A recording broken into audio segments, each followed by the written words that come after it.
kaburuji e demgal Pulaar e radio Juillet Sare. Musidɓe tedduɓe heten ko radio Juillet Sare on calminama to gonɗon no gonirɗon kala joni meftande men e kaburuji. Meftande men kaburuji jamma hande jaatanen koye dendi Amatoure e kaburuji dowlaji dentuɗi e kaburuji international. Bandiraɓe sehlaɓe heɗotoɓe radio Juillet Sare jam hira mon hande ko ñalawma aljuma hawri ko 17 lewru juillet hitande ujunnaji ɗiɗi no gasi jeegom gonen joni ko 10 heures jamma ɗo e Cincinnati ko on waktu yoni toon to New York e toon to Miami Dakar e Nouakchott ɓe jarata oɗo saha joni ko 2 heures du matin toon to Paris ɓe jarata ko 4 heures du matin habruji mon e ɗemgal Pulaar doɗen ko ɗi États-Unis to noon kanko Donald Trump caggal nde fottiti hanki e kon hono kanko biyeteɗo Darlene Graham ɗum noon ko bonum debbo oɗo Nancy Graham cenkiɗo ñande samedi ɓenɗo Donald Trump oɗo makko mo yaadi wonde oɗon Darlene Graham kañum hoorumi yo won candidat ɗum noon élection ngaji primaire waɗoji toon ñande 11 lewru août toon to Caroline du Sud e ɗum noon kadi ƴewde candidat lewru novembre pour lomtade Lindsey Graham ɗum noon kanko Donald Trump omo yaade honde oɗo debbo kañum hoorumi yo won candidat kañum hoorumi woseji baɗoji lewru novembre hitande ujunnaji ɗe nogas jeegom Ruji men États-Unis hande tumnare kadi ko mi toon to Washington ɗum noon ko caggal nde kanko Donald Trump nde waɗi discours makko jammanki ko huccide leydi Amérique walla Amérique naɓe haalan ɗumen gueɗe ɗi ganduɗa gonduɗe e programme makko kanko Donald Trump o hutinima konguɗi kewɗi konguɗi noon e wiide makko kadi mon kon ruttuno hande e woteji baɗnode hitande ujunnaji ɗiɗi nogas kanko Donald Trump o wi kadi ɓeɗon yimɓe min ganduɗa wujjunoɓe ɗiɗon e woteji ene wayde ko kañumen koyemon ha hande en jooɗi enen goni ɗo en dara kadi wujjude woteji batteɗi hitande ujunnaji ɗiɗi nogas jeegom ɗum noon o haalata ko woteji législative ɗum noon ko suɓade sarɗiyankoɓe ko ɗum waɗi hono kanko biyeteɗo Ed Markey sarɗiyanke jeeyaɗo toon to Massachusetts wi wonde ko sibabu ɗiɗo haalluji ne wayno ko hankamɓe démocrate soɓe kefti cuuɗi ɗiɗi toon to congrès alay saago hankkadi ɓe gummuno hono wadde mo empêché kanko Donald Trump par ce que gueɗe ɗe waɗi ɗe hankkadi ko gueɗe ɓurtuɗe tawde hande mo continue hande ruttinade ɗiɗi woteji e surtout kadi waɗi kewɗe limiseɗe oɗo saha joni guila département justice ha immigration ha e département ji goɗɗi ɗi ganduɗa ene kanko Donald Trump a waɗata tan ko gueɗe ɗe ganduɗa lundiɗe lawol ɗum noon ene wayno ko oɗo saha joni andaka no fewi so tawi kamɓe démocrate en fof eɓe jeyeten kono ene wayno ko kanko gardiɗo toon suudu représentant jeeyaɗo toon to New York kanko Hakim Jeffrey ene wayno o jaɓani haalde taw e ɗiɗon haalluji pour mabɓe kamɓe démocrate wonɓe gardindi ɓe mbi wonde ɓe goƴata on ko heptude cuuɗi ɗi walla kam au moins ƴewde ko way noon ko wona haalde programme uji soɓe keeɓi ko mbaɗa ko wawi wonde fof ene wayno ɗum ɗo wona ngol ɗo lawol gaɗunol woni kamɓe démocrate eɓe kaala ɗum ko ɗum waɗi kanko Donald Trump stinnade hande won démocrate en walla won indépendant walla won galleji won mbi wonde ko wona waɗa peeji fof kanko Donald Trump pour hadde woteji hitande nogasi jeegom ɗi wadde walla même ƴewde waylude pour beele kanko hoore makko wasa waɗede empêché par ce que ko woƴimo oɗo saha joni tan ko waɗede empêché siftindon noon ko kamɓe républicain ji surtout ardiɓe congrès ñaguinomomo kanko Donald Trump oto haala haalluji kala ko fati woteji hitande ujunnaji ɗiɗi nogas par ce que ɗum ɗo fof ko hunde addandeɓe caɗele kono yo haal kala ko fati caɗele gonaɗe oɗo saha joni ko fati guura ko fati kisal ko fati gueɗe banno noon ko noon wani ko kanko Donald Trump ɗum o woƴaka ɗum ɗon o heɗaki ɗiɗon haalluji walla ɗiɗon wajuji ene wayno koye haala makko jammanki ko ɓuuri haalde hen ene wayno ko woteji hitande ujunnaji ɗiɗi nogas siftindon tan ko toon to Georgia kanko hoore makko ene wayno ko nelino toon équipe makko ɗum noon FBI addoyde kala ko wotirno toon hitande ujunnaji ɗiɗi nogas par ce que hande mo continue gonɗinde wonde ko woteji baɗɗuno toon to Georgia ɗi wona kanko ancien président Joe Biden gagni ko kanko Donald Trump gagni e kadi ɗum waɗi e oɗo saha joni won républicain en continue ene hollude kulol mumen sabuda kanko Donald Trump en wayno hande ko gurtaɗo e kala ko fati ɗiɗo woteji haysinde ala preuve aji goɗɗi wonde ko woteji ko gujjeɗe habruji men États-Unis cektorɗen ko toon to Miami janggo kikiɗi kamɓe France ɓe pottata e Angleterre ɗum noon ko ƴeewde hol keɓo 3e place siftin ɗon tan ko kamɓe France ñande talata ɓenɗo hen wayno ko Espagne ilminino ene wayno Argentine kañum ilmini Angleterre e ñande alarba ɓenɗo donc ene wayno ko janggo so 3e place dañama ene wayno final wonata ko ñande 19 ɗum noon ko toon to New Jersey hakkude kamɓe Espagne e kamɓe Argentine hande ko fati habruji coupe du monde en ɗamina ko ñande dimanche nde hono kanko premier ministre mo leydi Espagne Pedro Sanchez kanko hoore mum fotti Donald Trump toon to oɗon final ɗum noon siftinɗon tan ko kanko Donald Trump e kanko Pedro Sanchez cehlagal hakkude mabɓe ko oɗo dumunde foof ko haareji gonɗi ɗon kono noon tugnade hande page gummiɗo toon officiellement toon to leydi Espagne mbi wonde ko kanko premier ministre mo leydi Espagne ma ar toon to New York tawe oɗo final hakkude leydi Espagne e leydi Argentine anda ko noon so tawi kanko Donald Trump e kanko Sanchez mabɓe jaɓɓodir mabɓe kono noon wayno ko kanko Donald Trump boyan ko tan continue yennude walla ƴettade hono kanko gardiɗo leydi Espagne botuma ɓe gonɗon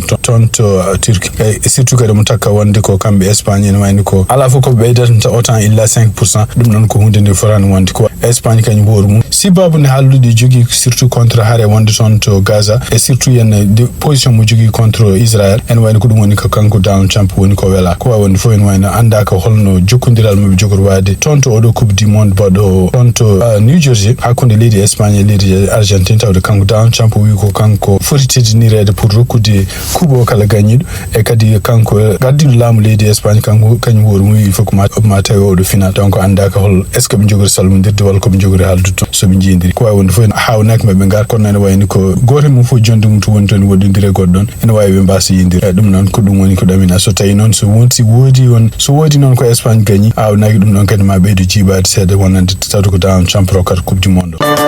habaruji men international guiderɗen ko toon to Sénégal ene wayni ko kanko Macky Sall mennoɗo ardade leydi Sénégal jaltude Sénégal joni ma won duuɓi ɗiɗi ene wayni o arini toon hannde e kikiɗe ɗum noon o yetti toon ko hedde 3 heures kikiɗe ɗum noon ene wayni ko toon to aéroport l'aéroport Sédar Senghor to suuɓi jipporade ha yettanima galle présidence ene wayni ko jaɓɓungal ngal heewi dole no fewi ɓeɗo ko ɓuuri hewde jaɓotoɓe kadi ko yimɓe jeeyaɓe APR e kadi ko ɓuuri hewde kadi koɓe kollirta ɗon ko drapeau ji kanko Macky Sall e drapeau ji kadi less muɗum ne waɗi drapeau ji Nations Unies ɗum ɗon noon e wayni ko kanko gargol makko kanko Macky Sall ɗo e Sénégal ko hunde kadi fonde tugnade hande e takkiɓe mum tawde mo yaha e leyɗele goɗɗe ƴewde kadi mbeɗa ɓeɗon ne supportam pour candidature mo jogui wonde ardade secrétariat général Nations Unies ko alay saago leydi Sénégal kam o yantin ɗum hen ɗum noon siftin ɗon tan ko dumunaji ɓennuɗi ɗi walla lebbi ɓennuɗi ɗi ene wayni ko hakkude kanko Macky Sall candidature makko e surtout e gouvernement mo Ousmane Sonko ardino wonno caɗele seeɗa kono noon ne wayni ko sibabu no mbaylingu bango oɗo sa joni toon to Sénégal e surtout kadi ko kanko Bassirou Diomaye Faye hawnaki wiyede mon ndi ko walla o yalti walla o yaltinama e Pastef ɗum noon kadi ne wayni ko ɗum waɗi gargol Macky Sall ɗo e Sénégal hawnaki non seulement ma wallumo kanko Bassirou Diomaye Faye sibabunde o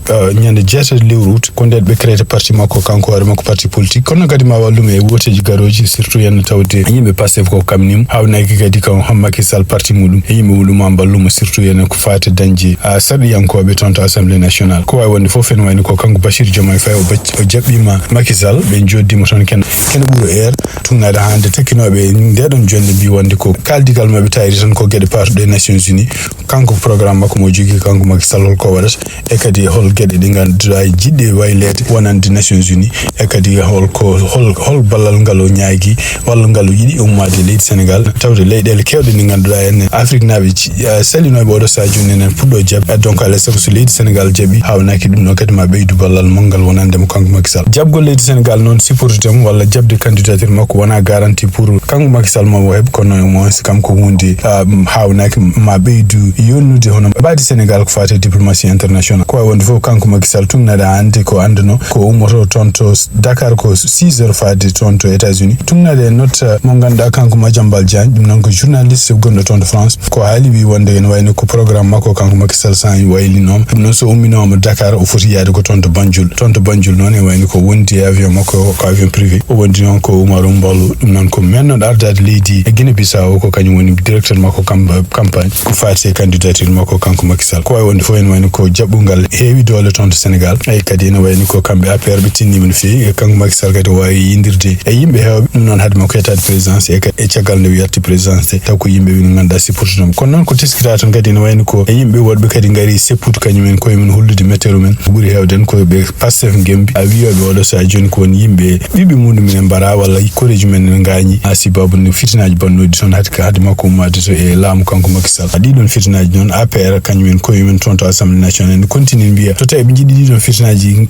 gande holko woni hen gonga alay saago kamɓe Pastef tato kamɓe jogui majorité ɓe mbawa wadde doyal mabɓe ɓe mbayla kala amnesty jaltinɗo kono kanko Ousmane Sonko e kanko Bassirou Diomaye Faye jaltinɗoɓe kaso so nden noon so oɗon amnesty ene wayno so ittama hawnaki nden ma enquête waɗe ƴeewe holko addi fitinaji e holko addi ɓeɗo maaɓe holko waɗi ɗumen ko wawi wonde fof ene wayni ko ngal ɗon luural no woodi hande toon to Sénégal surtout en kadi luural ngal tawdi kadi oɗo sa joni hono kanko mennoɗo wonde premier ministre mo leydi Sénégal Ousmane Sonko gardiɗo hande assemblée nationale e kanko gardiɗo leydi Sénégal hono Bassirou Diomaye Faye ene wayno ɓe continue luurodirde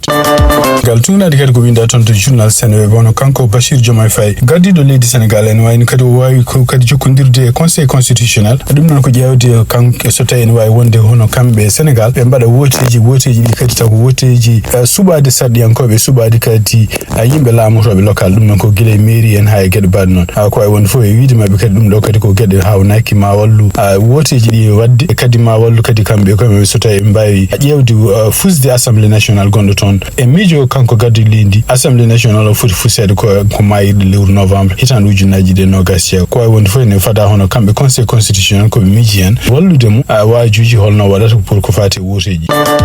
toon Sénégal kadi tumnade kadi e konngol gomigol toon walla yamiral circulaire gomide toon to ministére toppitiɗo ko fati justice hono kanko maître Moussa Sarr e nder ko fewji oɗo saha joni sibabude kadi caɗele gonɗe toon to prison ngaji toon to Sénégal yimɓe hewɓe ɗumen toon o wi wonde ko ene wayno ko o yamiri walla o tawi wonde ko e noon parquet ji ɗi walla ñawoɓe magistrat ji ko ɓuuri hewde hen enen nawde gueɗe ɗe poɗɗe ñawede yimɓe fodɓe sokede walla sababuji jomumen cokire e gueɗe ɗe ganduɗa ene taw jiita tumnade noon ko haali kanko ministre ko proposé wi wonde ko oɗo saha joni kala yimɓe nawaɓe toon surtout ko fati jeddodiral kalisaji jeddodiral yoɓimi yoɓani walla kalisaji dusinaɗi o ɗum ɗo fof ne foti wawde réglede taw wona